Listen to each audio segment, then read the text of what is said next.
spoken to President Zelensky, sir, about his offer to purchase more Patriot missile batteries? Oh, I don't know. He's always looking to purchase missiles. You know, he's against. Listen, when you start a war, you got to know that you can win the war. Right? You don't start a war against somebody that's 20 times your size, and then hope that people give you some missiles.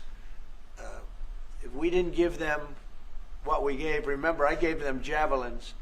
That's how they won their first big battle with the tanks that got stuck in the mud, and they took them out with javelins. They have an expression that Obama at the time, Obama gave them sheets and Trump gave them javelins. But just something that should have never happened. It's a really shame. The towns are destroyed. Towns and cities are, largely destroyed. They have the spires, the beautiful spires that go up. They say they were the most beautiful in the world in Ukraine for whatever reason, but the most beautiful in the world, they're mostly laying on their side, shattered and broken. And most importantly, you have millions of people dead. Millions of people dead because of three people. I would say three people. Let's say Putin, number one, but let's say Biden, who had no idea what the hell he was doing, number two, and Zelensky. And all I can do is try and stop it. That's all I want to do. I want to stop the killing. And I think we're doing well in that regard. I think you'll have some very good proposals very soon. Last question, sir. Have you attributed a motive, sir?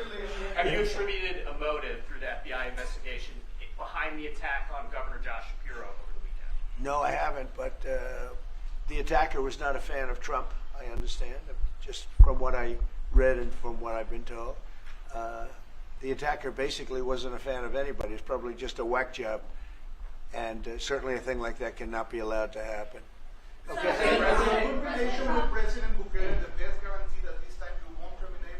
I have a great relationship with this man. I have the best relationship with him. We've known each other. I've known him since he was a very young man, as I said, very, very young. And I was impressed. I said, look how this guy is. In fact, you sort of look like a teenager. You still you look like a teenager. I said, "What kind of a country is this?" No, he grew up well in the last 5 years. Do you support the extension for nationals of El Salvador? I support him. Do you plan to ask I support him. Go ahead. Let's hear the question from this very low-rated anchor at CNN. Low-rated. Which one is that? The man who was mistakenly deported to El Salvador? Well, let me ask Pam. Would you answer that question? Sure, President. First and foremost, he was illegally in our country. He had been illegally in our country. And in 2019, two courts, an immigration court and an appellate immigration court, ruled that he was a member of MS-13 and he was illegally in our country. Right now, it was additional paperwork had needed to be done. That's up to El Salvador if they want to return him. That's not up to us. The Supreme Court ruled, President, that if, as El Salvador wants to return him, this is international matters, foreign affairs, if they wanted to return him, we would facilitate it, meaning provide a plane. So will you return him? And you are doing a great job. Thank you, Pam.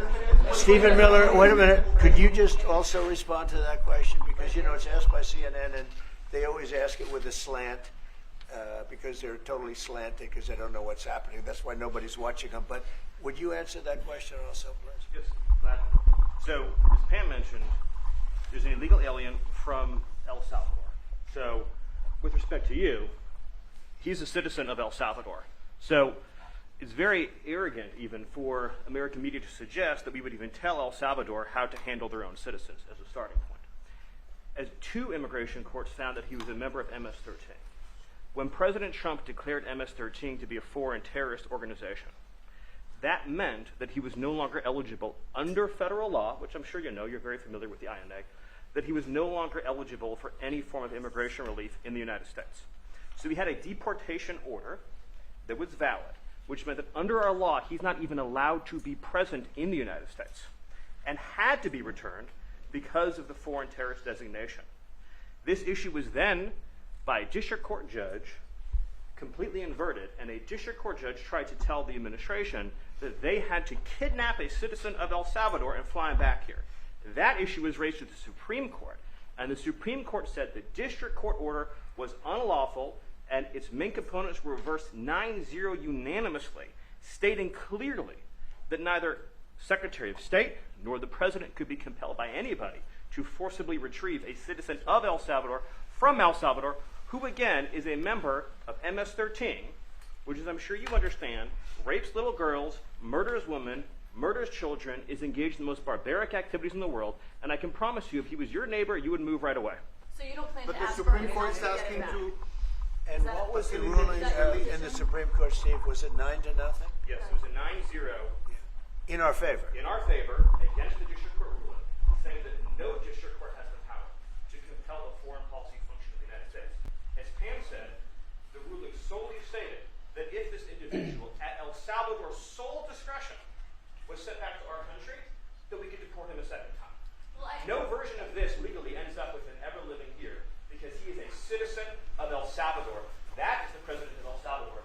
Your questions about it for the court can only be directed to him. I asked Se lo President liberaría, Bukele. Presidente Bukele. Can President Bukele weigh in on this? Do you plan to return him? Well, I'm supposed you're not suggesting that I'll smuggle a terrorist into the United States, right?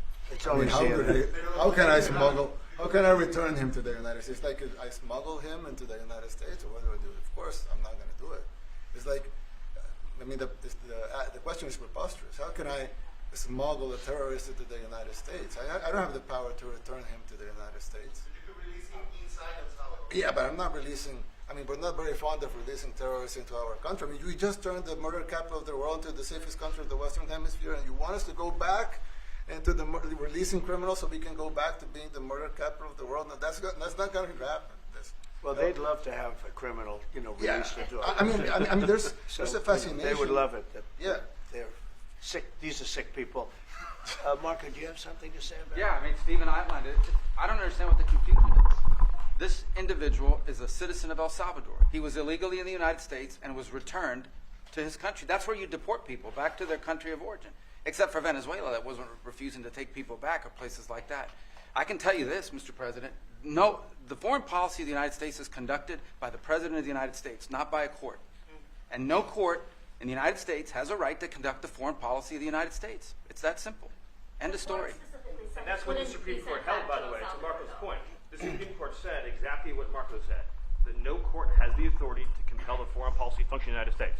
We won a case 9-0, and people like CNN are portraying it as a loss, as usual, because they want foreign terrorists in the country who kidnap women and children. But President Trump, his policy is foreign terrorists that are here illegally get expelled from the country, which, by the way, is a 90-10 issue. Well, Mr. President, you said that if the Supreme Court said someone needed to be returned, that you would abide by that. You said that on your correspondence just a few days ago. How They long said do we that- have to answer this question from you? Why don't you just say, isn't it wonderful that we're keeping criminals out of our country? Why can't you just say that? Why do you go over and over, and that's why nobody watches you anymore? You have no credibility. Please, go ahead. President Trump, thank you very much. How many illegal criminals are you planning on exporting to El Salvador? And President Bukele, how many are you willing to take from the U.S.? As many as possible. And I just asked the president, it's this massive complex that he built, jail complex. I said, can you build some more of them, please? As many as we can get out of our country that were allowed in here by incompetent Joe Biden through open borders. Open borders. You probably hear open borders and you can't even understand it because nobody can understand. Nobody smart or with common sense can understand it. So we have millions of people that should not be in this country that are dangerous.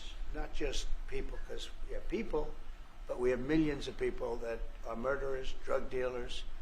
They've been allowed to come into our country by other countries that were very smart. When they heard that this very low IQ president, and by the way, I took my cognitive exam as part of my physical exam, and I got the highest mark, and one of the doctors said, sir, I've never seen anybody get that was the highest mark. I hope you're happy with that, although they haven't been bugging me too much to take a cognitive, but I did do my physical and it was released. I hope you're all happy with it. I notice there's no question, so probably you are. But the cognitive, they said to me, sir, would you like to take a cognitive test? I said, did Biden take one? No. Did anybody take one? No, not too many people took them. I said, what about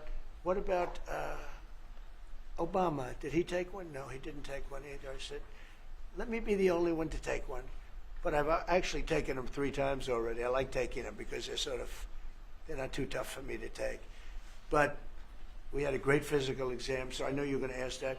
And the doctors who are total professionals, Walter Reed Medical Center, they're great people. And I visited a soldier that was badly wounded, incredible soldier, lost his leg. And I spent a lot of time with him. I mean, great with his mother. And it was really a very great thing. They do a phenomenal job. I just want to say, Walter Reed, I was there for, 5-6 hours. You were there with me. But I took a full physical, and it came out perfecto, so that's good. That means you've got me for a little longer. Would the U.S. be willing to pay for those facilities to be open if you were going to be built? I'd do something. We'd help them out, yeah. We help them out. They're great facilities, very strong facilities, and they don't play games. I'd like to go a step further. I mean, I said it to Pam. I don't know what the laws are. We always have to obey the laws, but we also have homegrown criminals that push people into subways, that hit elderly ladies on the back of the head with a baseball bat when they're not looking, that are absolute monsters. I'd like to include them in the group of people to get them out of the country, but you'll have to be looking at the laws on that, Steve, okay? How essential is it for you guys to be locking up these prisoners? And do you think more presidents should follow suit like you guys as far as taking a hard stance on crime? Well, I do. I think everybody has to. I mean, the president said it better than anybody. He said, you know, you have liberty and you have to have liberty, but to have liberty, not everybody is going to be good. And, you know, some are bad because they're sick. They're mentally deranged. They're bad. And you have to take them. If you're going to have a country, you're going to have to take those people out.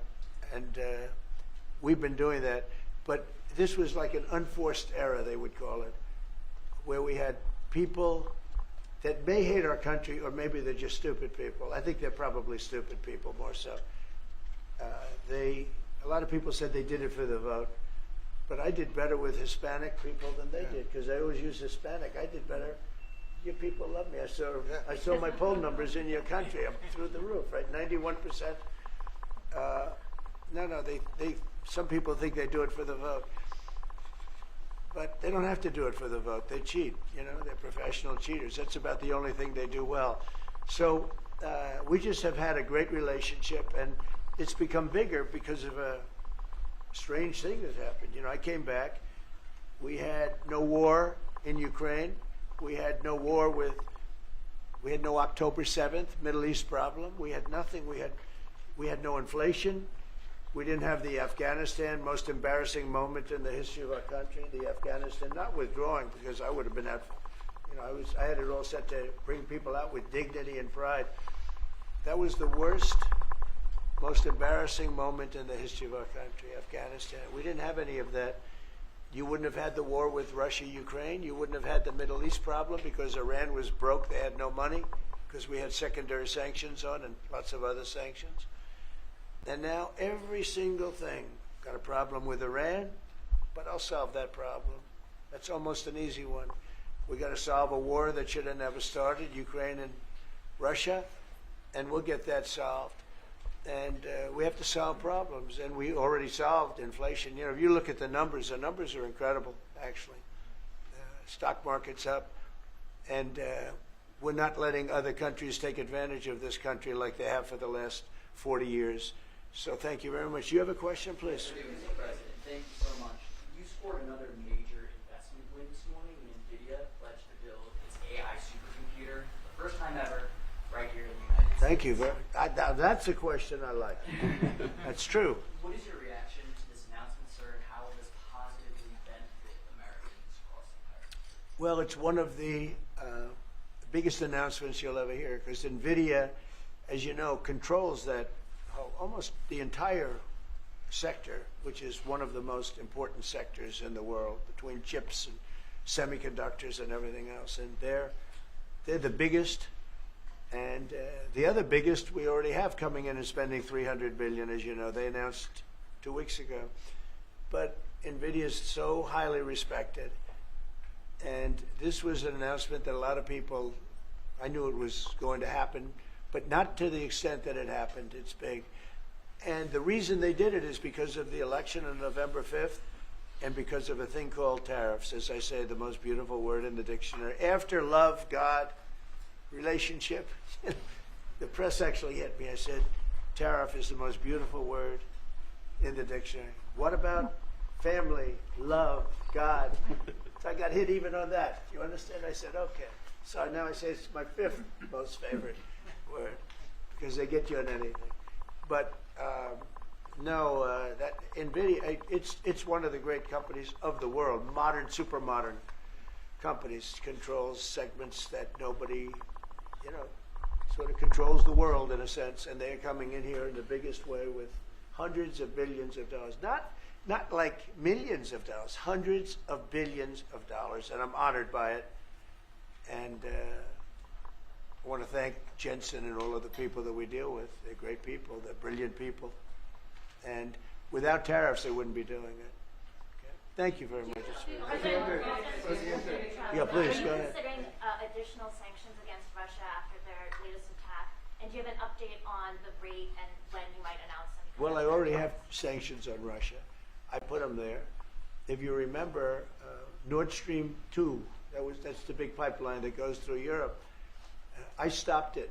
That's Russia's pipeline, the largest pipeline, I think, in the world. Goes to Germany. And I stopped it. And when Biden came in, he approved it. And then they say, oh, I'm friendly with Russia. No. Putin said, if you're my friend, I'd hate to see you when you're my enemy. I stopped the biggest economic job they ever had. I stopped it cold, right? It was dead. You know that, right? And Biden came in and he immediately approved it. What was that all about? And it's a pipeline that takes care of a lot of the needs. Now, it was a very controversial thing, but I stopped it and Biden approved it. Question? No, not you. Not you. Go ahead. Go ahead. What? Pharmaceuticals we're going to do. We don't make our own drugs, our own pharmaceuticals. We don't make our own drugs anymore. The drug companies are in Ireland and they're in lots of other places, China. And all I have to do is impose a tariff. The more, the faster they move in. The higher the tariff, it's very serious. It's inversely proportional. The higher the tariff, the faster they come.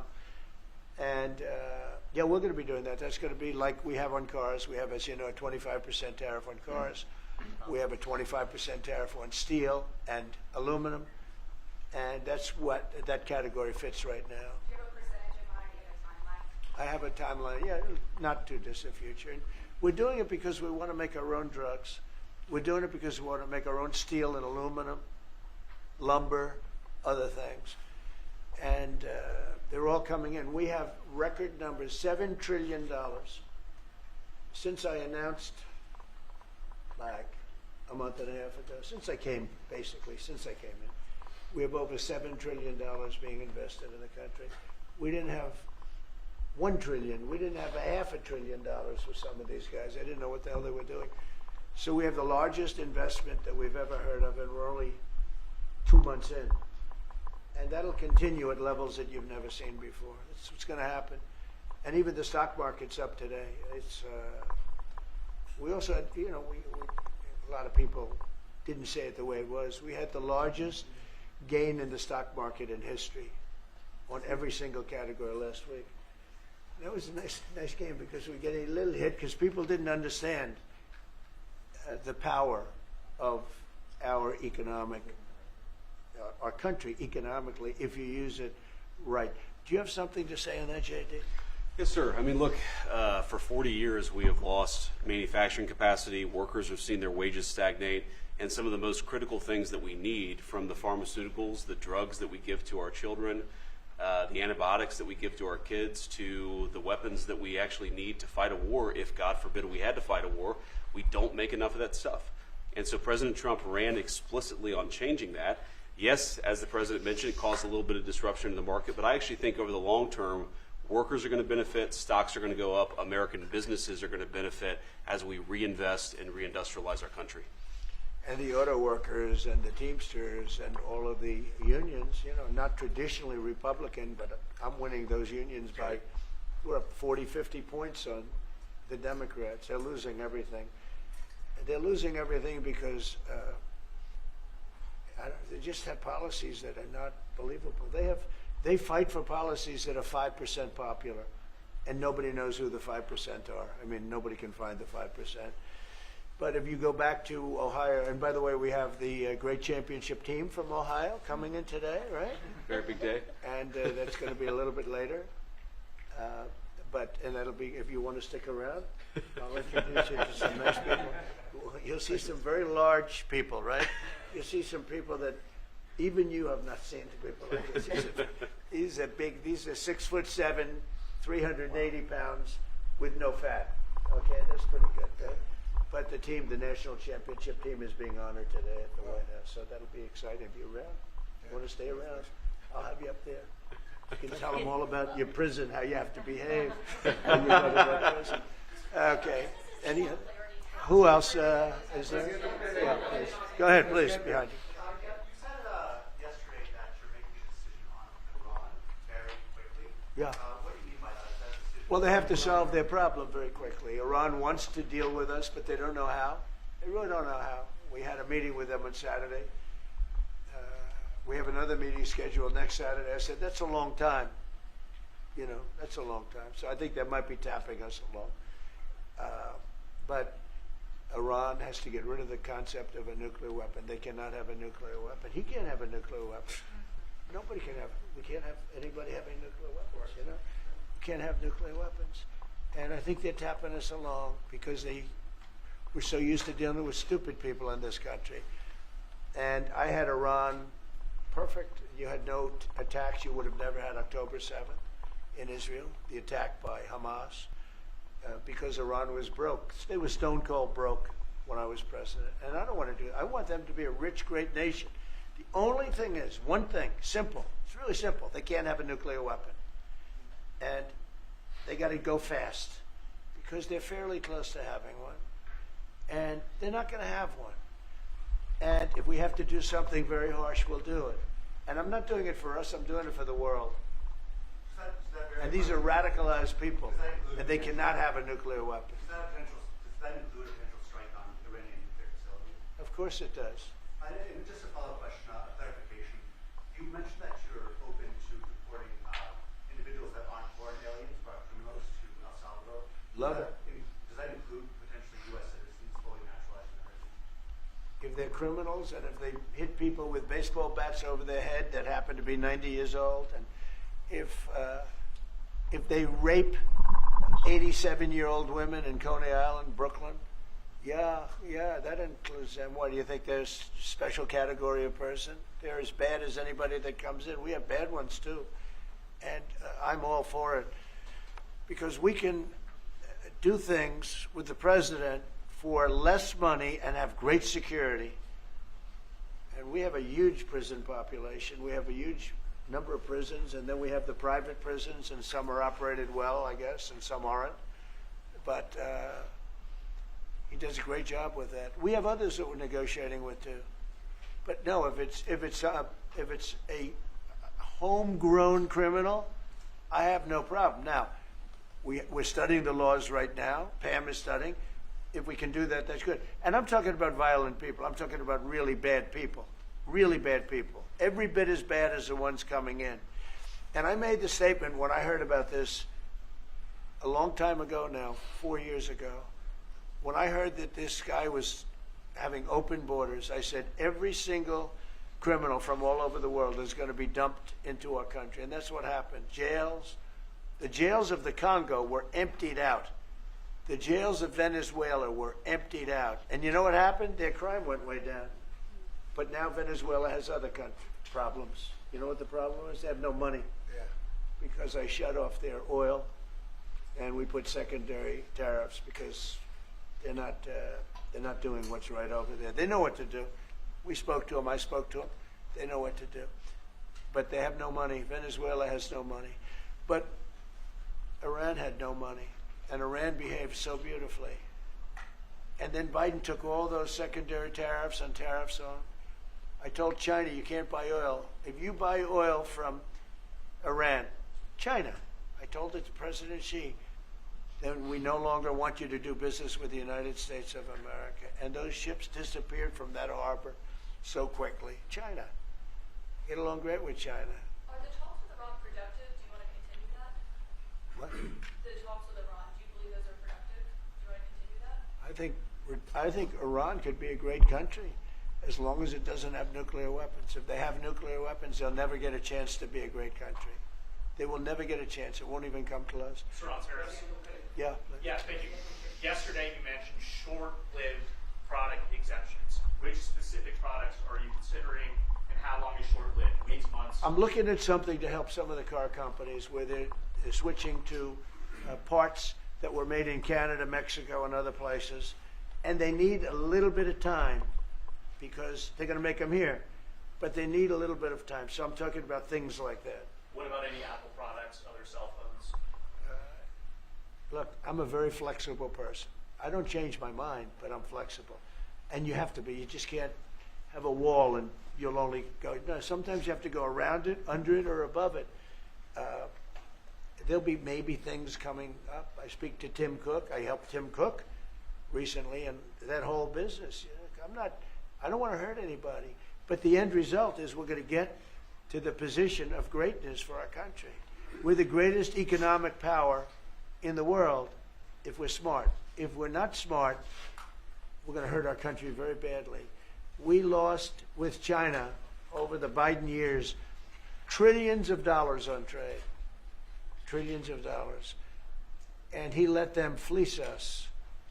And we can't do that anymore. And you know what? I don't blame China at all. I don't blame President Xi. I like him. He likes me. I mean, you know, who knows? Who the hell cares? Do you have any updates on But you know what? What? Do you have any updates with talks with China? No, let me just tell you this. I don't blame China. I don't blame Vietnam. I see their meeting today. Is that wonderful? That's a lovely meeting. They're meeting like trying to figure out how do we screw the United States of America. Don't forget, the European Union was formed to do just that. The European Union was formed to hurt the United States and on trade. And they get us on NATO because they don't pay their bills. But now, since I got involved, they have been paying their bills. I took in over $600 billion for NATO. Nobody took in anything. I mean, they were all delinquent. They had 8 nations out of 28 paid their bills. The rest of them were way delinquent. And I said, if you don't pay your bills, we're not going to protect you anymore. And the money poured in over 600. The Secretary General last week made that statement. He said, I've never seen anything like it. We couldn't get anybody to pay because the United States was footing the bill for NATO. Well, we got hurt there, and we got hurt on trade, likewise, European Union. And they've got to come to the table. And they're trying to. They're trying to. But the European Union has taken terrible advantage. They don't take our food products. They don't take our cars. We have millions of their cars, BMW, Volkswagen, Mercedes-Benz, many others. They come in by the millions. They don't take. There are no Chevrolets in Munich, I can tell you that. I said to Angela Merkel when she was there, as she was letting millions of people infiltrate Germany, which was not so good from, we would call them illegal immigrants, but she made them legal. But I said to her, and I get along with her very well, I said, how many Chevrolets do we have in Munich or Frankfurt? Why, none, Donald, none. I said, you're right. And yet we take in millions and millions of cars. No, those days are over. Okay. Thank you very much, everybody. Thank you, press. Thank you, press. Head out the door.